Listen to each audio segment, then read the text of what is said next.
Firstly, we learned that every person in the world has a conscience that informs them of the moral law. However, the Bible makes it clear that when we consistently disobey God by ignoring that conscience and choosing to go our own selfish way instead, our conscience becomes seared. This means it becomes calloused, hardened, or insensitive. The Bible frequently refers to people hardening their hearts against God, and that's what it means. Some translations of the Bible even refer to the death of the conscience. It becomes either severely desensitized or completely incapable of discerning right and wrong. And the more that happens, the less power it has to restrain people from do what you want living, and the more likely people are to become cruel, selfish, and capable of extreme acts of violence and wickedness. When we reject God and choose our own path, that is our natural inner trajectory. We become desensitized to evil and accept it as normal. Our hearts become harder. Remember what we learned before. When a man is getting better, he understands more and more clearly the evil that is still left in him. But when a man is getting worse, he understands his own badness less and less. Be honest with yourself. Is there something you freely do now which your conscience once bothered you about? Something where the first time you had the opportunity to do it, you hesitated. You knew it wasn't right. You wrestled with it. But then you forged ahead and did it anyway. And then you kind of got into the habit of doing it. And as you got into the habit of it, the inner voice of opposition weakened. And now you don't hear the voice at all anymore. You hardly think twice these days, and it seems kind of normal and acceptable. Drugs, porn addiction, sleeping with your boyfriend outside of marriage, certain movies you watch, music you listen to with blasphemous lyrics. Have you desensitized yourself to your conscience and convinced yourself that what you're doing is fine? Have you created loopholes for yourself and bent the moral law to suit yourself? As people harden their hearts to their conscience so that they can pursue selfish living, the cumulative effect of the desensitization is a cold and loveless society.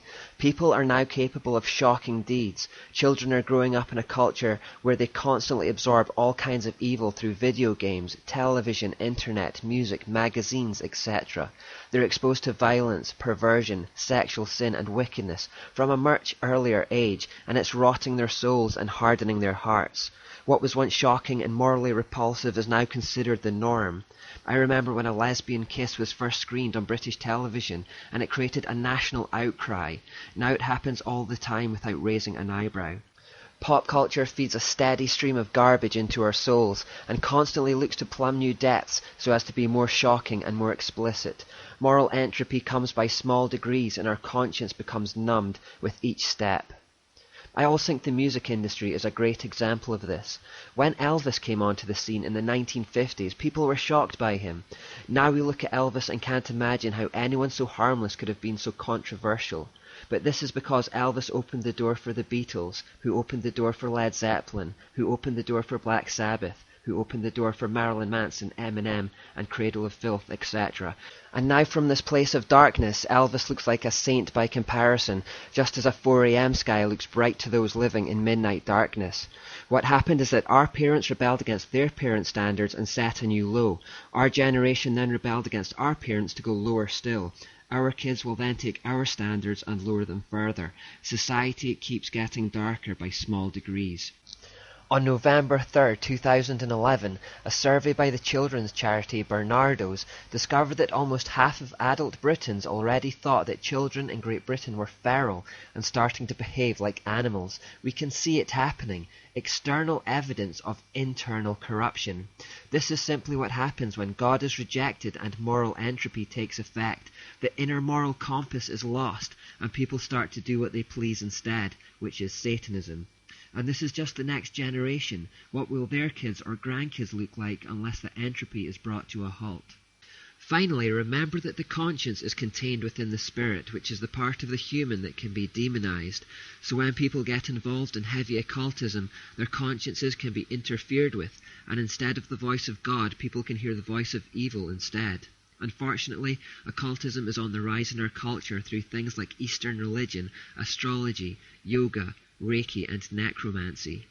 Do you think people are becoming more callous, less warm, less forthcoming? Are our towns and city streets less safe for our kids than when we were young? Do you look back a decade or two with nostalgia because those days seemed more innocent somehow? This is what happens to society without its moral reference point.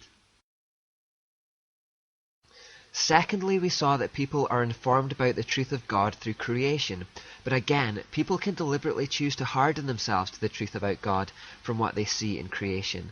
Paul explains what happens as a result. But God shows his anger from heaven against all sinful, wicked people who suppress the truth by their wickedness. They know the truth about God because he has made it obvious to them. For ever since the world was created, people have seen the earth and sky.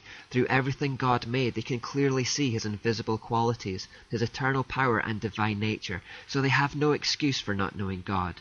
Yes, they knew God, but they wouldn't worship him as God or even give him thanks, and they began to think up foolish ideas of what God was like. As a result, their minds became dark and confused. Claiming to be wise, they instead became utter fools, and instead of worshipping the glorious, ever-living God, they worshipped idols made to look like mere people and birds and animals and reptiles. So God abandoned them to do whatever shameful things their hearts desired. As a result, they did vile and degrading things with each other's bodies. They traded the truth about God for a lie. So they worshipped and served the things God created instead of the Creator himself, who is worthy of eternal praise. Amen. That is why God abandoned them to their shameful desires.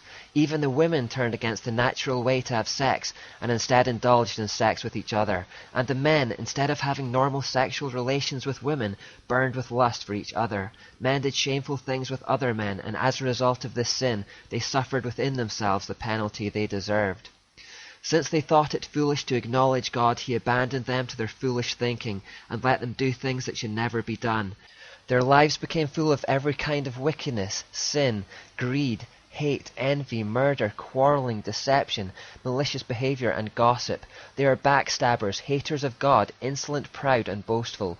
They invent new ways of sinning, and they disobey their parents. They refuse to understand, break their promises, are heartless, and have no mercy. They know God's justice requires that those who do these things deserve to die, yet they do them anyway. Worse yet, they encourage others to do them too. Notice how Paul focuses on sexual perversion here.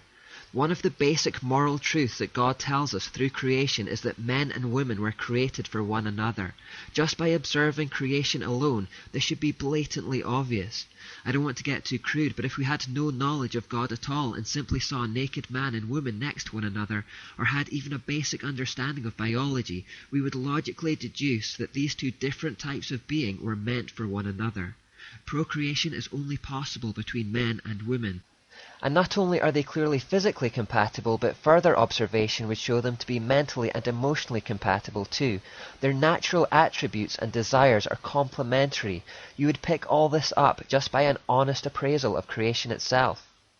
Therefore, it is deliberate suppression of the obvious truth to go against this natural order and to insist that homosexuality is natural or normal too. When we willfully suppress the truth like this, our minds become dark and confused. We begin indulging in selfish, sinful behavior, and our morality goes into chaos. We get into Satan's do what you want philosophy.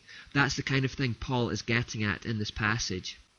And we are indeed seeing all the things described on the rise in our culture because we are ignoring the clear revelation of the moral law that God has given us through his creation. In fact, people even suppress the truth that he is the creator at all now. They acknowledge that a painting needs a painter, they acknowledge that a building needs a builder, but bafflingly they refuse to admit that a creation needs a creator. Instead, they prefer to put faith in idols or scientifically disproved theories about evolution. In the previous chapter, I also mentioned that creation forces our cooperation because we suffer if we go against our design.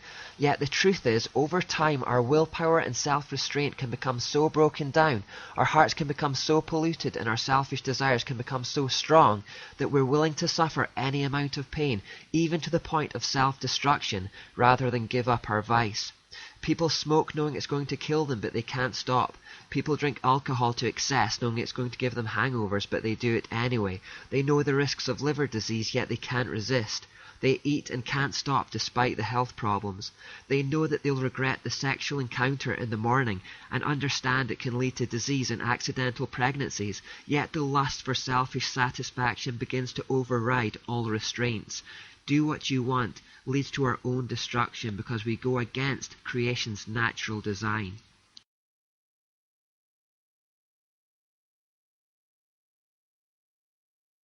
Thirdly, we saw that civilizations base their civil laws on the moral law for social cohesion, but we also learned that what's legal and what's morally right isn't always the same thing.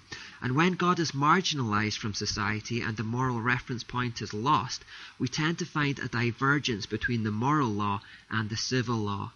As our minds become darker and morally confused, our lawmakers lose sight of what good and evil is and change laws to permit depravity.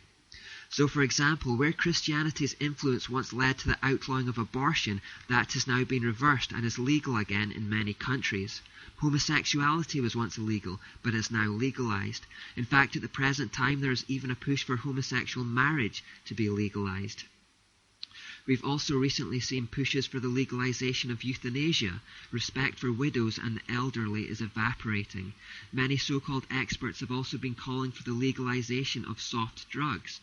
On March the 3rd, 2012, two medical ethicists even called for the re-legalization of infanticide. That call caused revulsion amongst the public at the time, but in 5 years, maybe 10 years, maybe 15, the moral entropy is going to bring the world to a position where infanticide will not only be accepted, but it will be normal. I say that prophetically, but not by any special revelation. I know it simply by observing and learning from history. Without God, we decay. All the evils that were once vanquished by the spread of Christianity are now starting to creep back in. And claiming to be enlightened, people have instead become foolish and confused, and civil laws have begun to reflect that. John de Armand said, "You know your country is dying when you have to make a distinction between what is moral and ethical and what is legal." We have, unfortunately, already arrived at the place where we need to make that distinction.